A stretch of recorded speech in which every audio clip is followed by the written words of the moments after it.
Welcome to the Superintendent's Hangout, where we discuss topics in education, charter schools, life in general, and not necessarily in that order. I'm your host, Dr. Sciarretta. Come on in and hang out. In this episode, I was privileged to sit down for a conversation with Jasmine LeFlore. Jasmine is a Senior Aerospace Engineer, a social entrepreneur, and the co-founder of Greater Than Tech. You can find them online at greaterthantech.org. Please consider donating to this amazing nonprofit, either in money or in volunteer time or expertise. Jasmine and I covered a wide range of topics, from her youthful wonderings and dreamings about what made airplanes fly to how she navigated the complicated world of admissions counselors and guidance counselors telling her that she shouldn't go to engineering school, that she should do something else, essentially telling her to settle, and what made her persist and follow her dreams, and what brought her to the present moment, working in aerospace, and then also co-founding Greater Than Tech approximately 4 years ago. I was very inspired by this conversation. I hope you enjoyed this conversation as much as I did. Welcome, Jasmine. Thank you so much for your time this afternoon. Thank you, Dr. Sciarretta. Happy to be here. I was wondering if you could start with probably the most important place that we all need to start with when we first meet is your origin story, where you're from, and what brings you to the present moment and the work you're doing today. Yeah, great question. So I am originally from Flint, Michigan. I used to live by airport at a young age, and I'm from a single parent home. My parents were married for about 5 years, and they divorced when I was 9. And I remember being very inquisitive. I was the type of child that was always tinkering with things, building things, taking them apart, doing puzzles with my grandma. They used to call me the puzzle wizard. And my mom was in early childhood education. So anytime I would ask her questions, she would always re-ask it back to me and say, I don't know, Jasmine, what do you think? Things like that. So I found myself pondering a lot of questions. And one of the questions I wanted to know was how planes flew. So she just said to me one day, maybe one day you'll have a job where you can answer that question. So I always had a lot of interest in math and science, was very had really great grades in all levels of school. But I remember having a keen interest with math and science to the point where when I was in middle school, I joined a robotics team and just really kept with it, and did an engineering camp in high school. And there was a college tour I went on that really changed the trajectory of what I learned to be as an engineer. I visited the University of Michigan in Ann Arbor, their aerospace department. So that was when everything clicked for me. This was around 9th grade when I knew, when I learned this is where I have to go to learn how planes fly. So after that, I was a very high achieving student. I was already high achieving, but now I had a goal. Yeah, you were real focused. Yeah. So my high school resume was very well rounded, National Honor Society, student council, all the things. And, I would say another driver for me was that my mom struggled with substance abuse, and, we had a lot of financial woes after her and my dad divorced. Like, our housing and our finances never recovered after that. So I also found myself being able to support myself in some way. I had a job at McDonald's. I would pay for all of my school clothes and, things for cheerleading, things like that. So I not only had that yearning to learn about planes, but I also had the desire to get out of the situation I was in. And unfortunately, when I first applied to engineering school, I wasn't admitted. My high school advisor at the time basically laughed at me when he saw my ACT score, my ACT, SAT score. That was a big thing when I was graduating. So I had to take the test over and over, but I didn't necessarily get a really great score. I don't know how you feel about standardized tests, but it is the type of thing that waiter. I know the general thinking on it has evolved a lot since you were in college. You're a lot younger than I am, but you're old enough that that it shifted. Exactly, right. So make a long story short, and this can really turn into a long story, but I was denied entrance to the engineering college when I applied, but I was accepted into the liberal arts college at University of Michigan. And I had to do a bridge program where I had to start a semester earlier than my freshman fall just to catch up, take supplementary classes. And I still had that desire to be an engineer. I still wanted to transfer into the engineering college. Then my college advisor told me, you barely got in already. You should just take a job at Target, make $40,000 a year, and just send your kids to University of Michigan. So she gave me the talk that was more like, you should just be happy you were accepted. And I remember saying to her, I'd rather try and fail than to not try at all. And that's what really persevered me to get through engineering. It took me 5 years to graduate. I had tremendous loss during that time. I lost my mom, my grandmother, and my granddad all in 1 year, my junior year of college. And just thinking about that question, how do planes fly? My mom being a educator and being the first one to go away to college, I felt like if I was to give up, then I would be doing myself a disservice and not really upholding my family legacy.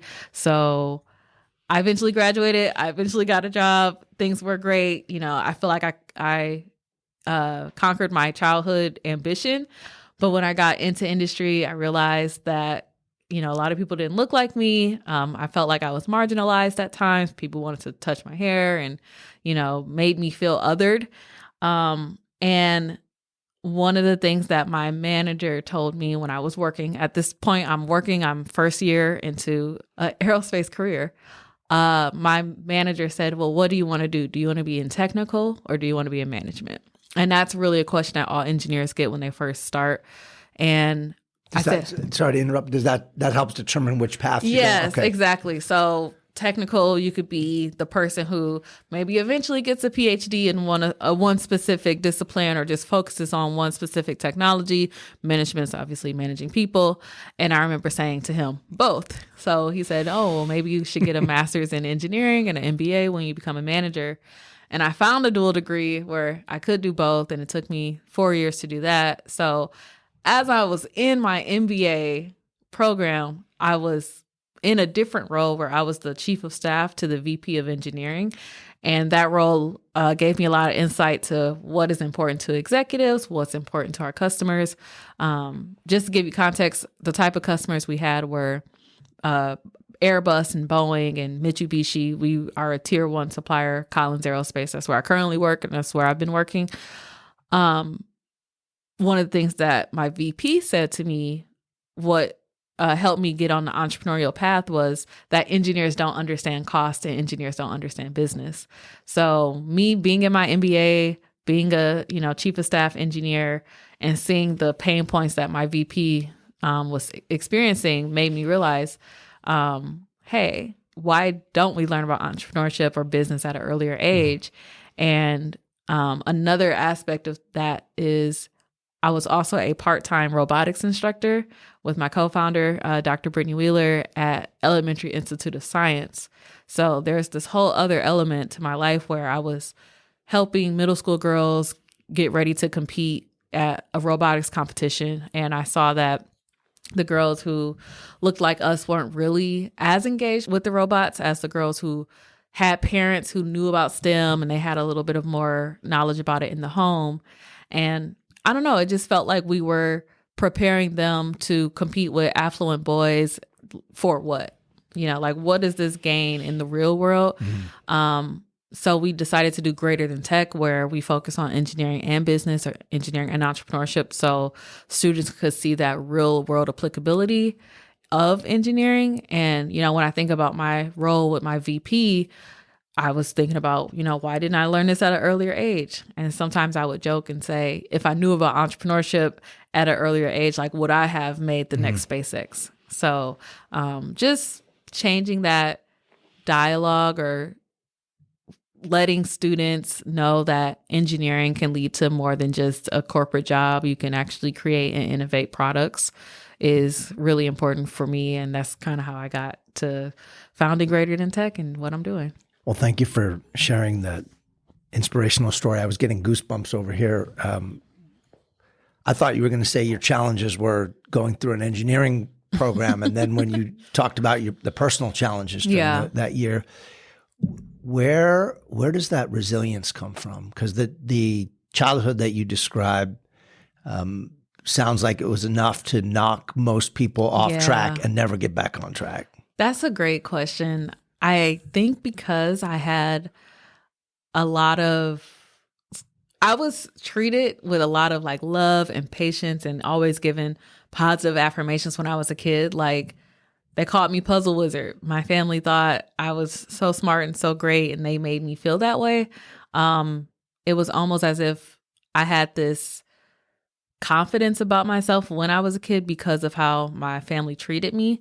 But then another aspect to that is my grandma, she's from the South. She like moved to Flint, Michigan from Moscow, Tennessee, and her mom passed away when she was 8. So just seeing like all the struggles that my grandma had, I really felt like if my grandma could endure all of that, like what am I complaining about? And I knew anything I did career-wise or just being who I am would make her proud. Mm-hmm. So I feel like seeing how much my grandma went through was like the driving force. Like, nah, I got to do it for Graham. So that's what also fueled me a lot. Did you have any, other than your grandma, who obviously had an impact on your life, did you have any role models? They clearly were not your guidance counselors, were not the role models. Yeah. So did you have role models? Is there someone you could look at and go, I kind of want to do that? Yeah, I did. I mean, so I remember when I did an engineering camp when I was in the 11th grade, and I was curious about aerospace. I ended up snagging a high school internship at a civil engineering firm, and that was mainly because I took a class on engineering graphics, so I knew how to do a little bit of like 2D drafting. And I remember being at my internship, looking up NASA and like just the NASA administration. And I remember seeing Charles F. Bolden, who was the first Black administrator of NASA. And I'm like, oh, okay. So there's someone like me in a very high position. Maybe I could do that.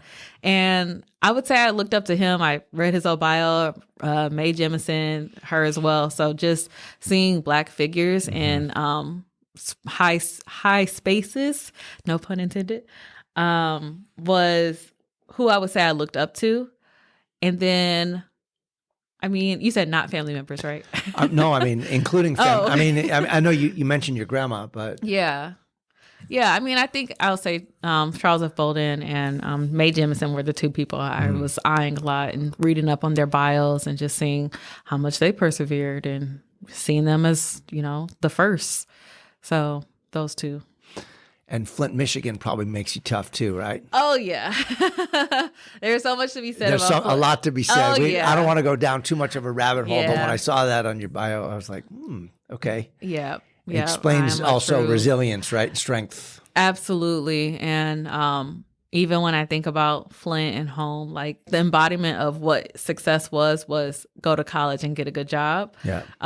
Flint was a, blue collar town. And my grandfather, he was employed at GM. So that was kind of the symbol of you've received, like, you're successful. So, me having this curiosity in engineering really wasn't something I could just go to my neighbor and talk to about or go to, I would have to rely on my teachers to kind of give me some guidance. And I do want to shout out one person, my physics teacher and chemistry teacher, Mr. Johns.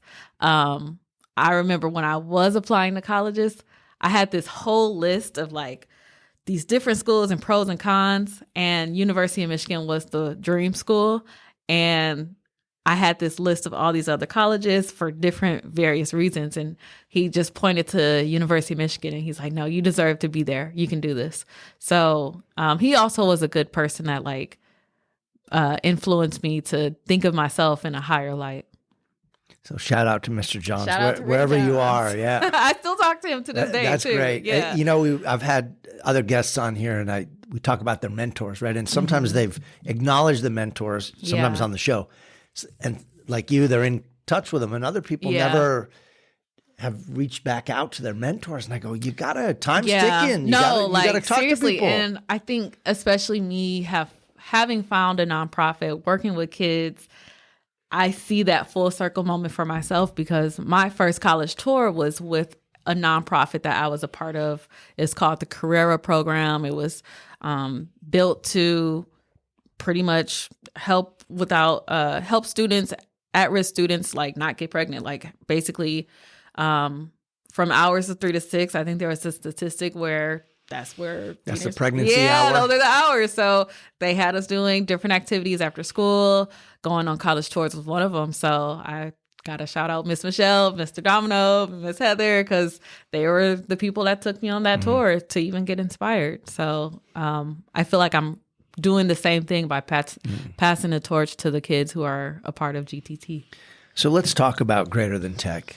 One of the things that drew me to it was the greater part, right? Yeah. So that's more of it's the technology, but also the entrepreneurial, the ownership, right? So you're not just raising awareness and skills so that someone can go and be a Lego piece in a company, but maybe start their own company. Exactly. Yeah. So how, talk me through the genesis of the nonprofit, because there are a lot of nonprofits out there, right? That espouse to do this or that or the other thing. So what makes yours special, and how was that genesis? Yeah, no, I really appreciate that question.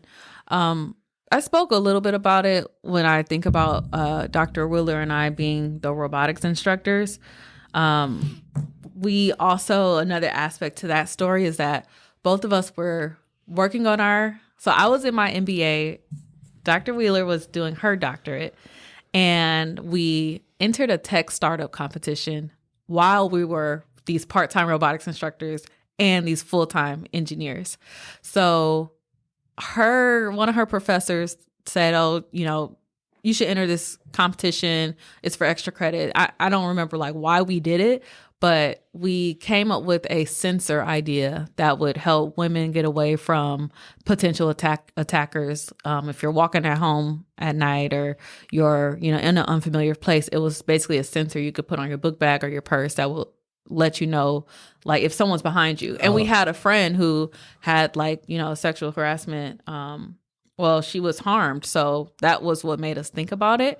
And when we did the tech startup competition through her school, George Washington University, we made it all the way to the semifinals. And that was another aha moment where we're like, oh, we can make something, like. And the judges were like, of course, you're engineers. You know how to make things. So that light bulb switching from, I'm an engineer that works at a corporation and I make these things, versus, oh, I'm an engineer and I have the tools to create something different. So I think that part gets missed a lot when you go straight into a corporate setting. Like the innovation, you don't really think of yourself as an innovator. You just think of yourself as an engineer who has a job sometimes. So that was an aha moment. And when we did our first workshop, we started March 14th, 2020. So in business terms, call it the MVP, the minimum viable product. And we had about 7 kids in a 1-day workshop testing out this curriculum where it's really a subset of the business model canvas and the engineering design process. So we have these middle school girls coming up with this idea using a remote control and how they would actually enhance the features of a remote. And now I feel like we have that because we have Amazon Alexa and we have Google Home, but at the time, that wasn't really in reach. So just seeing how like their ideas really flourished and how you can use technology to like build upon already technical things was another aha moment. Like, hey, we can create more things. So I would say when it comes to the greater than tech part, we're like half business, half engineering. I think a lot of people just see the STEM or see the engineering and are like, okay, of course. But in every program, students are always coming up with their own designs. They're always pitching their business solution. And we do that because we really want them to consider being these innovators, being a tech founder.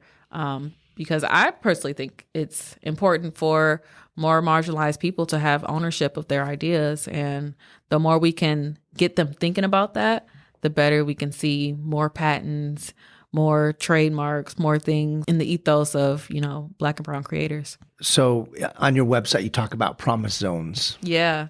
Can you tell the listeners what that means, what the promise zones are, and then some more specifics about the work that GTT does? Yeah. So promise zones are tagged as areas that need more development, I think, financial and economic resources. So that is a term, I think, created by the city. I think so. We're in one here. Oh, okay. Yeah. Or we're on the edge because I know Barrio Logan is This is technically Golden. This is actually Grant Hill. Okay. San Diego's got these mini neighborhoods, but Barrio Logan is just down the hill. Yeah. So these tend to be the areas that have the least resources. And the idea is to give them more opportunities so they can make these neighborhoods better, make it more promising, I guess. So we focus on those areas just because we know that there's already this impact that needs to be there. When it comes to the work, we have a lot of different style of programs. We have our 1-day workshops, 3-day workshops, 5-day workshops, but we also have full programs that could be our after school programs or summer programs. But even those can be chopped into our different pillars. So we have 3 pillars. One of them is community programs that's open to girls and boys. And that pillar pretty much came about because we were getting requests to do programs for other people. And it would be different organizations who had kids, but they didn't necessarily have STEM. So we basically opened our curriculum up to, everyone. Like, hey, we designed this with middle school girls in mind, but who's to say that a middle school boy, a high school boy couldn't benefit from the same opportunity? So normally our community programs are reserved for robotics, girls and boys, middle and high school. We have a careers type of program track or program pillar, which is focused on emerging technology. So industry 4.0 technology, drones, additive manufacturing. We're doing cybersecurity. We're going to be doing some AI as well. I was going to ask you about AI. My daughter says, Dad, stop asking guests about AI. I'm like, I have to. It's so big. It's everywhere. It's literally like that one right there is like the 5th industrial revolution. Yep. So yeah, emerging technology there. And then our last pillar is our alumni club program, which is not necessarily a curriculum program. That's more of the community building aspect of GTT, professional networking and tours and getting them more acclimated with different industry leaders. So I would say that's like the informal part of GTT, but every girl who has gone through a Greater Than Tech program is considered an alumni, and we see them about once a month. And our last outing, we went to General Atomics for a tour. So that aspect of GTT is more like, hey, let's get together and build your self-efficacy, help your networks, make you more interested in STEM, because our programs are curriculum heavy and we don't always get a lot of time to just connect and let students, get to know each other. So how do you, I could go all different directions from that. How do you... So I'd imagine, I don't want to assume, but I'd imagine you went into industry, you're working in aerospace now, and you're probably facing the same experience that you had when you were in engineering school, and there weren't a lot of people who look like you. Yeah. So how do we work on industry to be more open to these ideas? I think you have some industry sponsors for your nonprofit, and that's a great thing. I like that question too. So a whole nother element to this is diversity, equity, inclusion. And that is actually the way Dr. Wheeler and I met. So we work at the same company, but we were both involved with employee resource groups, and that's basically affinity groups that are designated for diverse groups. So the Black African American network group, the vets, the LGBTQIA women. So all these different affinities have almost like clubs where they do different things. So her and I were both involved with the African American Forum, and at the time, we were basically advocating for more diverse people in the workforce and improving their professional development. And sometimes we would go into the community and do some workshops with kids. So seeing how companies are getting more involved with community work is a really good way for them to be helping with that diversity pipeline, if you will. Our first grant that we ever got with Graded in Tech was actually through our employer, Collins Aerospace. And it was a really good fit because they're an aerospace company. We were doing a program on drones. They already do give out grants to support programs like that. So anytime you can have a win-win that way, I feel like that is a really good fit. But I mean, I feel like companies are receptive and they want more diversity, but they may not know how to make those first initial steps in the community by themselves. It's almost like there needs to be someone who is doing things in the community that is trustworthy in the community that they want to enter, and they have to be their ambassador or liaison. So I think Brittany and I were that for Collins Aerospace when it came to getting involved with DEI in the field. Right, because it's more than just money, right? It's not like, oh, here's a grant for X amount and just figure it out. No, it's... Yeah. If those relationships aren't there, it doesn't work. Yeah. A really nice story. We did our robotics program in 2022. It was our first community robotics program, and we had some students in there who only spoke Spanish. Like, I had to leverage some of my coworkers who spoke Spanish, and it was the Hispanic Leadership Forum who helped us get involved with the robotics program. And I'm really happy that, two of the students, they were able to find mentors through that. So I had Collins Aerospace Engineers working with these middle school boys who only spoke Spanish. And it was just amazing to see how, like, there was something that they could provide those students that I couldn't. And that was like that culture, honestly. So seeing relationships like that bud is like a really great thing to see, as well as those are very impactful moments. Like, being a 12-year-old and talking to someone who can understand your language and look like you and be successful. What's been the organization's greatest challenge? Ooh, I mean, simple. Funding. Funding, right? So how are you funded, and how can people support you? Yeah. So funding so far has been primarily through grants and corporate sponsorship.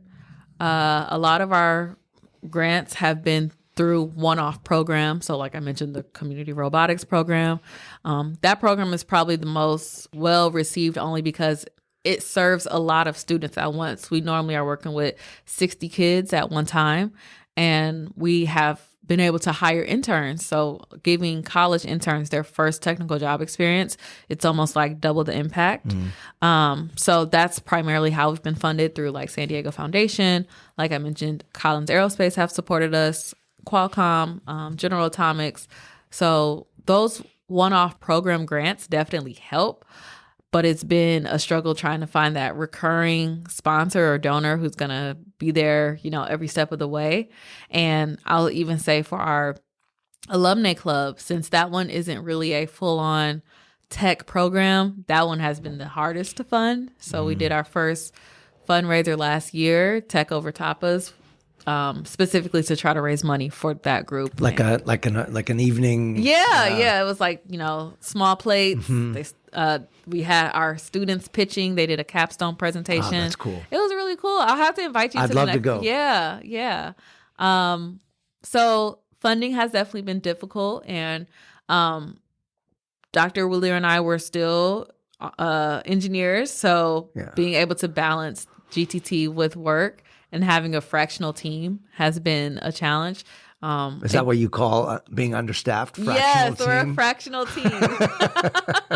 So it's like we're making this great impact, but the wheels turn kind of slow because you have a life. Yeah. So I would say funding and having a small team has been the biggest barriers.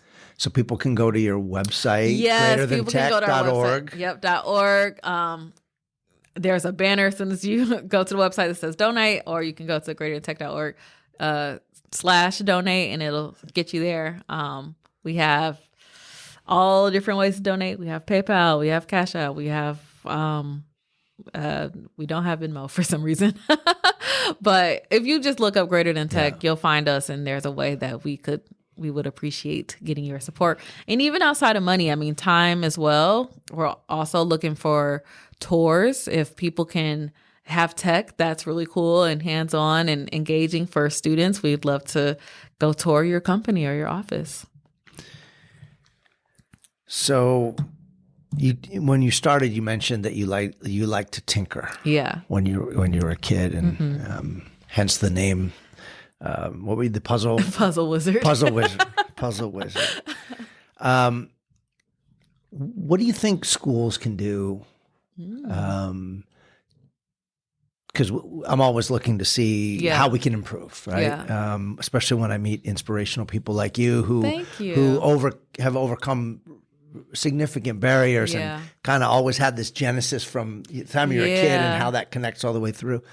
And I think the tinkering is probably significant to your life journey. How can schools do a better job of giving the space and the opportunity for kids, and especially girls and girls of color, to have those opportunities? Yeah, I like that question a lot. I feel like having more spaces to tinker.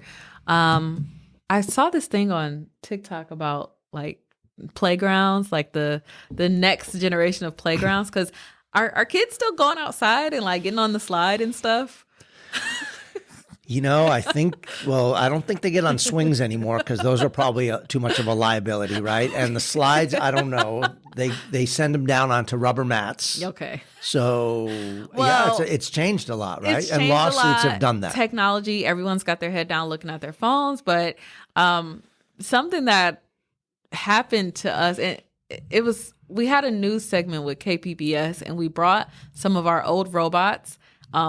Basically, it's like props. But what was happening is that the girls really started working on the robots and fixing them, and it was just something they easily did. So if there's an opportunity where there's just a tinker day, like instead of go play on the slides, it's like, hey, here's a hunk of hardware, play around. Like, I know there's probably some liabilities with that, but I don't know. I feel there's like liabilities with everything. With everything, but give kids the space to just play with stuff. Like, they will amaze you on how much they actually know. And I love that coding is becoming more of a requirement in schools now.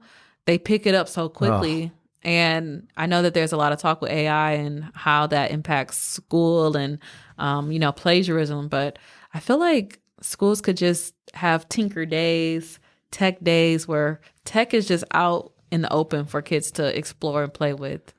Are you familiar with the hole in the wall experiment? You just made me think about that tinker thing. So what is that? I interviewed him actually on this podcast about 6 months ago or so. He's a retired professor of computer science who was a professor in India, Dr. Mitra. And when one day he was in his office in New Delhi, and he was sitting there, and he looked out. And his office, the way he described it, he's in the university, he looks out, and there's like the slums of New Delhi next to him. And he sees kids running around in the street, and he's like, wow, I wonder if we could like figure out some way to see if, something productive for them to do. I'm probably butchering the story, but he basically goes and embeds a computer. This is in 1999, I think. He embeds a computer with internet access and a mouse in the wall and in the neighborhood, and leaves it for a month. Yeah. Like with no instructions, no nothing. And he comes back in a month, and the kids are like, they're looking at him, and he goes, can you guys explain what you're doing? And they're like, leave us alone. We're doing programming. We just knew we need more RAM. Like, they had figured out, they'd even taught themselves English, because these weren't English speaking children. And the point being, he goes on he won a big prestigious TED Talk prize based on this, but it's that same principle, right? That kids can learn and teach each other. Exactly. And so teach you. Teach the adults, right? And so I think we've focused in education so much on meeting state standards, and there's importance in academic proficiencies, but the creativity piece, right? Yeah. For you to wonder what makes an airplane fly. Yeah. Like really stop and think about what makes an airplane fly. Most people don't understand the aerodynamics of what keeps that thing in the air, right? Yeah. They just assume it's just like they don't think about where eggs come from. They come from the supermarket. And so to be able to keep that level of creativity and exploration and wonder and awe in schools is it's a challenge. Yeah. I like that story a lot. So we do program or project-based curriculum. So every time there's a GTT program, it's a 4-person team where one person is the test lead, one person is the business lead, so on and so forth. So I see that happening where it's like we say, hey, you're the founders. This is your company. What's the product? So I think anytime you can do team dynamics especially is a really good way for them to even like talk ideas with each other, appreciate everyone's gifts or their talent. Those are like my most fun. Interdisciplinary learning is what I think should also be implemented at a younger level. Have you thought about, I'm sure you've thought about it. What about partnerships with universities?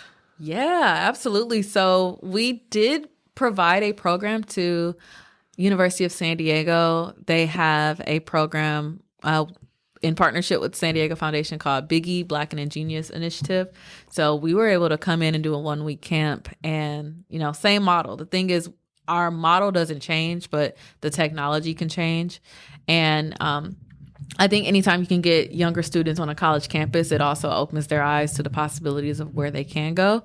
So I would say collegiate partnerships is definitely important. I see USD as one of our partners, but we definitely want to have more and be able to impact even outside of San Diego. That's a huge thing, right? If you could go back and talk to your high school guidance counselor and then the University of Michigan counselor, who I'm sure they were nice people, but I know. This is you already met your goal. You just need to get a liberal arts degree. And there's nothing wrong with liberal arts degree, but right. What if I didn't want that? Exactly. Yep. What if I'm the one who gets to decide, not you? And, I give those people grace because they only know what they've seen. Right. So I look at it as like they just haven't seen someone like me do it before. Right. So it wasn't them really doubting me. It just didn't fit their mental model. Well, I had a experience not at that level of like abruptness, but when I first started my teaching credential program, I remember we had to fill out this questionnaire and they asked you, what's your end career goal? And I said, I want to be a superintendent. I wrote it on the thing. Oh, wow. And the guy called me into the office and he said, I'm looking over your career plans and I think you need to be more realistic. And I said, well, you asked me what my goals are supposed to be things that you aim for. Not supposed to be like in a year from now.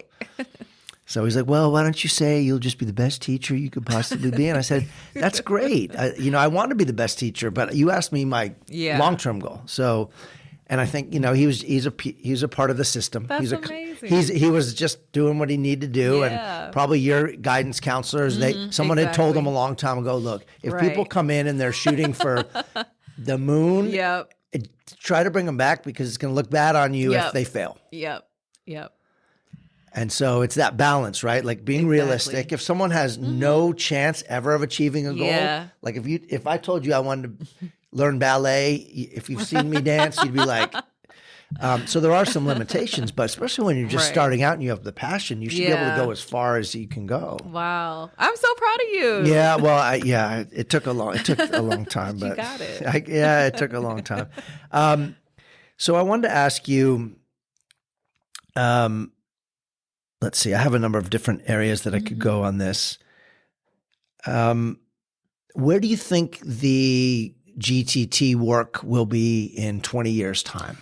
Ooh, that's a really good question. Where will the work be? Or what would you like it to be? What if you could envision that future? Yeah. What does that look like for you guys? Man, 20 years. Okay, so I would love to be just known as the founder, but not, increment, like not embedded. Maybe I'm a board member at that point. But GTT curriculum is in various schools, including international. There are hundreds of entrepreneurs from diverse backgrounds who started tech companies.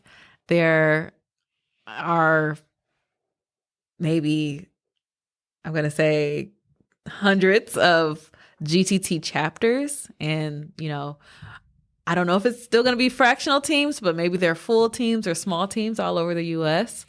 There's a lab. There's a lab where people can tinker. And a lot of the projects that come out of GTT actually become a startup or a product. And yeah, it's just more of a staple in the home or staple in the school in terms of interdisciplinary learning. There's an online portion of it as well.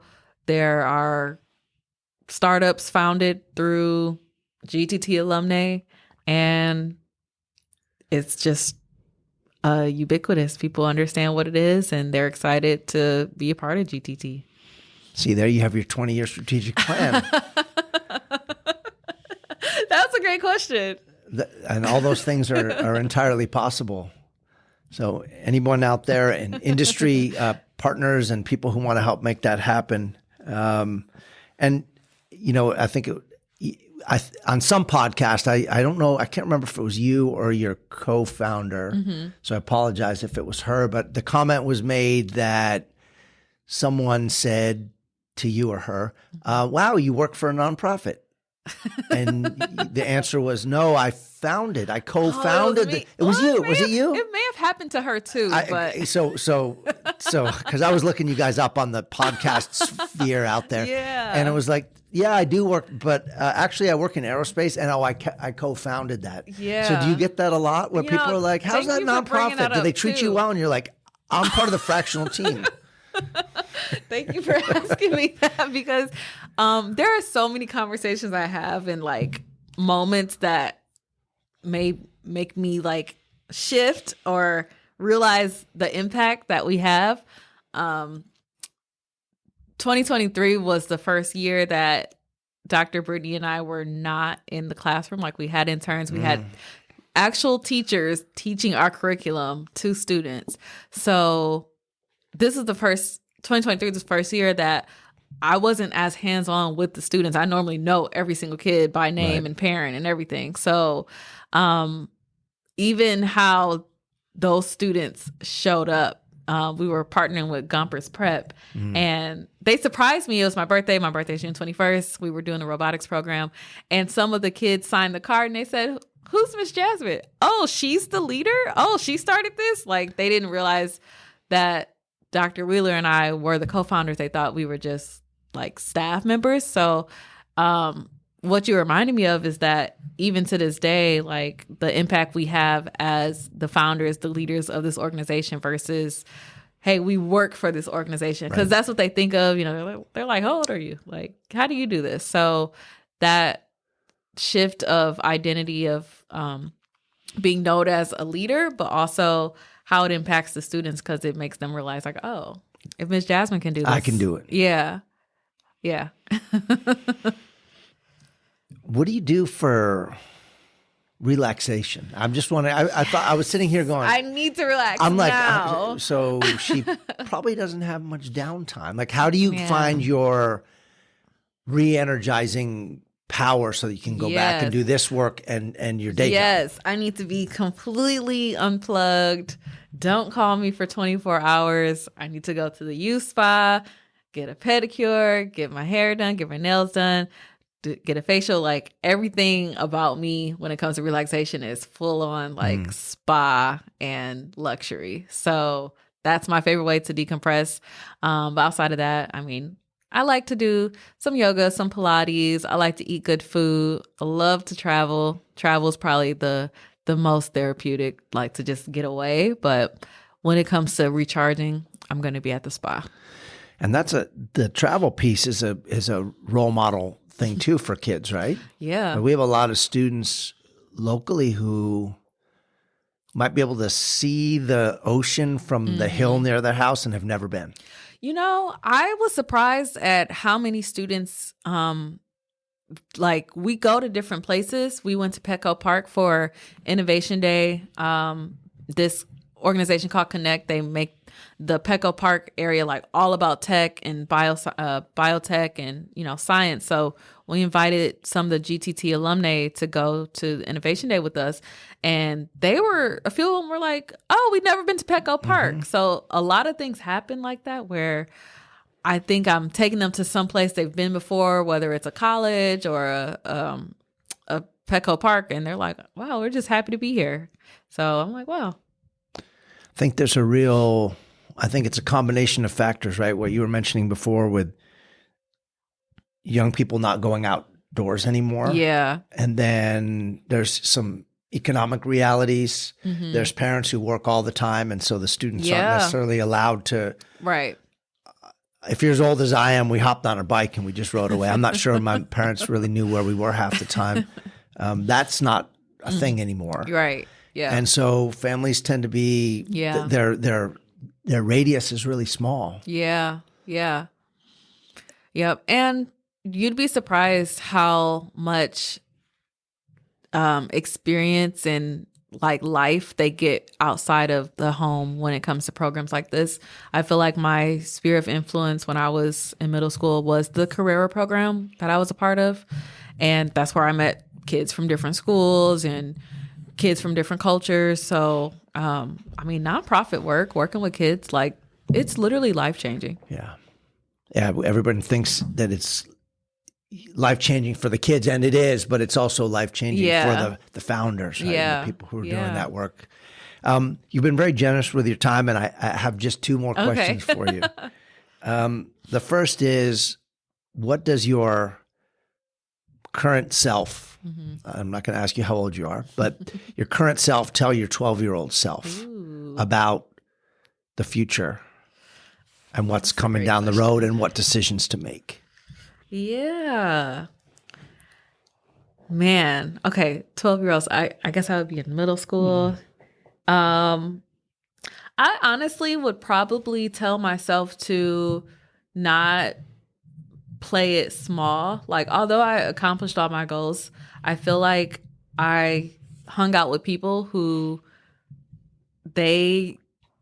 where they wanted to go in life was different than mine. And I found myself almost like trying to help my friends out to get to a similar path as me. So I would probably tell myself it's okay to go this path on your own. When you're in middle school, it's like half of the kids probably come to our programs because their friend said, I like robotics. Okay, well, I'm going to come with you. So the more you can think for yourself and just go try something new, regardless of if your friend likes it or not, is probably one of the best things you can do for yourself, because I feel like I played it small trying to fit in with like my best friends at the time. And if I just always did everything without like, oh, it's my best friend. Like I remember when I did the engineering camp in the 11th grade, my best friend at the time was like, that's so lame. It's summer. We're supposed to hang out. So the more you can just do things for yourself, by yourself, and not in fear of what your friends will think of you, the better you'll be long term. Well, you certainly didn't play it small for too long in your life, right? You've come so far, and you said you accomplished all your goals. I'm sure you have other goals, right? And all the things, my childhood goals. Your childhood goals. I know you got a lot more because you're just starting this journey. Thank you. So my last question, and then I'm going to ask you. But actually, before I get to the last question, is there anything we have not covered today that's bouncing around in your head? I feel like I want to ask you questions. Okay, ask me questions.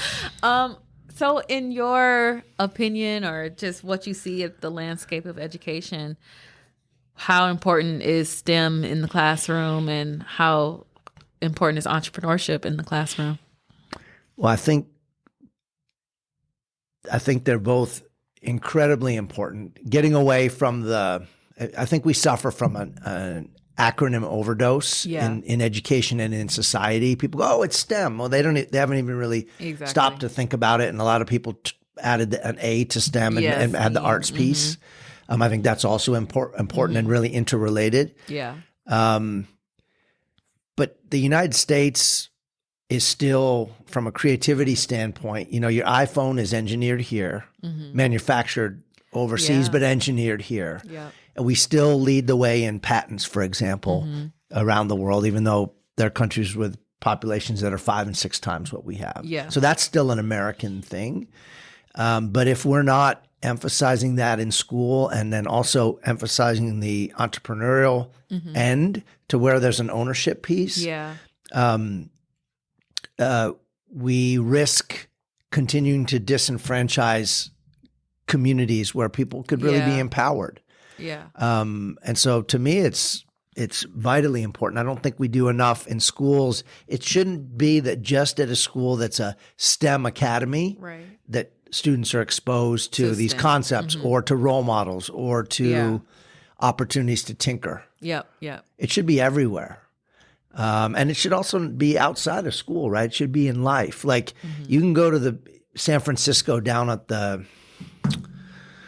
I don't know, what's it called? The boardwalk, or right there on the water. They have this amazing museum of hands-on science. You could go in and do all these things, but it's like $30-$40 to get in. Yeah. And it's not to everyone. It's not going to be families of the in the promise zones who are going there. So why is it that way, right? Like this needs to be something we can do openly, I think. But yeah, this work is incredibly important. That's why that's what caught my attention when I read the article, the profile in the newspaper, and wanted to talk to you guys. Yeah, no, I'm really grateful, and thank you for that answer.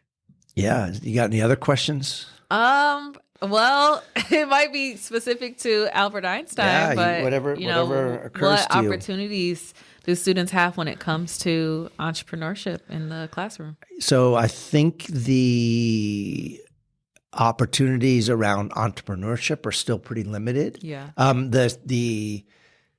The STEM and the tinkering and the makerspace opportunities are more readily available. The entrepreneurship, I know, for example, and I'm sure there are other examples, but actually Eric Cross, whose episode you talked about having listened to a portion of, he teaches 7th grade science, and every year the students, one of their units is they design a new product, and then they have to pitch it to the rest of the group, and there's a way. Cool. I think one year they had to develop a new type of protein bar to be used in natural disasters, imagining that they had to airlift food aid in somewhere, and how you could design the best product. I like that. Cost, protein content, and all these different things. And so there's everything from designing the product to the marketing end. So we do have some of that. We're working on, our high school will have a community connections store and thrift shop. Ooh. So we're kind of getting into that in terms of teaching students. Well, we'll have that, and we'll also have a culinary center in our high school. And it's not just going to be teaching culinary skills, just the food prep end. It's soup to nuts. It's everything, the planning.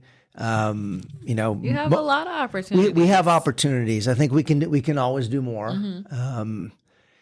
And we can do more with bringing in examples to our students, so they can see people who've been really successful, like yourself and others, and see themselves reflected in other people's experiences. Thank you. I think that's one of the things that's lacking just in general in society, right? If it weren't lacking, you wouldn't need to start a nonprofit. That's very true. Right? Yeah. You wouldn't need to start that. So I'm going to give you the opportunity to create a billboard on the side of the 5 freeway. Imagine you can design your own billboard. Now remember, people driving by, unless it's rush hour, they're going like 70, so they don't have much time to stop and read it. What does your billboard say about your beliefs, about your message to the world? Oh, man. I feel like I could say something very philosophical that isn't really tied to GTT, or I could say something that is tied to GTT. I'm going to go with the latter. And something that I say is start with STEM, SOAR with business, SOAR with business. STEM is a great stepping stone and a foundational disciplines to get to that problem solving and innovation aspect. But business really can help you propel and help others. So I would say start with STEM, SOAR with business. And then it'll probably be like a QR code or something about greater than tech. See, you had to bring in some technology in case they can't get your whole message. They can just scan it on the side of the freeway as they're going by. Thank you so much for joining us, Jasmine. I really appreciate it. Again, to listeners, greaterthantech.org. .org, yep. Check it out. Go on there, donate, consider volunteering, get the word out, because this work is critical. Our young people need examples. They need examples they can relate to. Yeah. And so thank you again for you. all you do, and you're an inspiration. This has been an inspirational conversation for me. So thank you so much. Thank you so much for having me. I appreciate the conversation. Thank you for listening to the Superintendent's Hangout. You can follow me on Twitter at DVS1970. Please be sure to share this show with friends and family on social media and in the real world. Thank you to Brad Bacayal for editing and production assistance, and to Tina Royster for scheduling and logistics. Thanks for hanging out, and have a great day.